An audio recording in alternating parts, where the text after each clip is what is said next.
Imagine chewing on a tiny piece of plastic with every bite of your favorite food. Sounds shocking, doesn't it?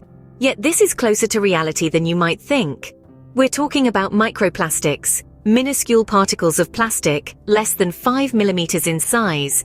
They're so small they can only be seen under a microscope, but don't let their size fool you. These tiny invaders are found in almost everything, from the air we breathe to the water we drink, and yes, even in the food we eat. How do they end up in our food, you ask? Well, every time we discard plastic, it breaks down into smaller pieces, eventually becoming microplastics. These particles then find their way into the soil and water bodies, entering our food chain. From the grains that make your morning toast, to the seafood on your dinner plate, they're everywhere.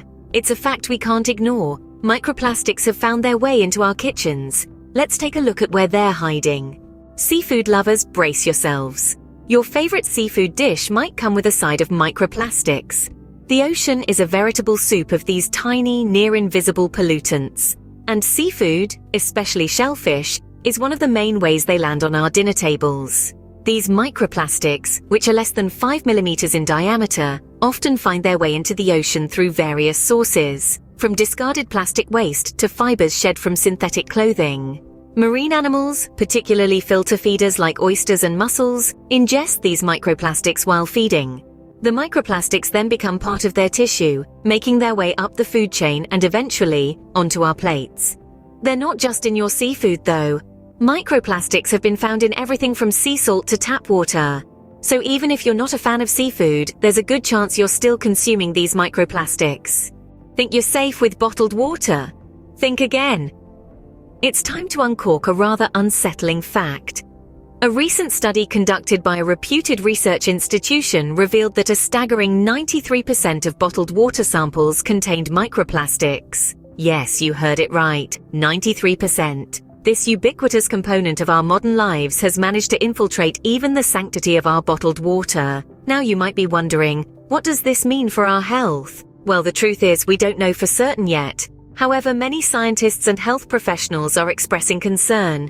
These tiny plastic particles might carry toxins that could potentially harm our bodies, especially when consumed regularly over a long period. We turn to bottled water for its purity, its promise of refreshment, yet we might be gulping down a microscopic plastic cocktail with every sip. From the sea to the land, microplastics have invaded our sweet and salty favorites too. You might be surprised to learn that even the sea salt sprinkled on your chips and the honey drizzled on your morning toast aren't immune to this invasion. Recent studies have revealed a startling fact. Both sea salt and honey are teeming with microplastics. It seems that these minuscule particles, invisible to the naked eye, have permeated nearly every corner of our environment. And with each sprinkle of salt, each dollop of honey, we're unwittingly adding to our daily plastic intake.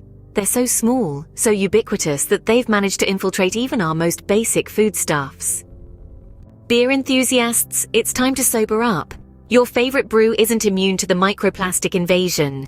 You see, these tiny invaders have made their way into our beloved pints, possibly due to airborne plastic fibers falling into brewing vats. The reality is that the process of brewing beer opens up numerous opportunities for microplastics to sneak in, from the water used to the atmospheric exposure during brewing.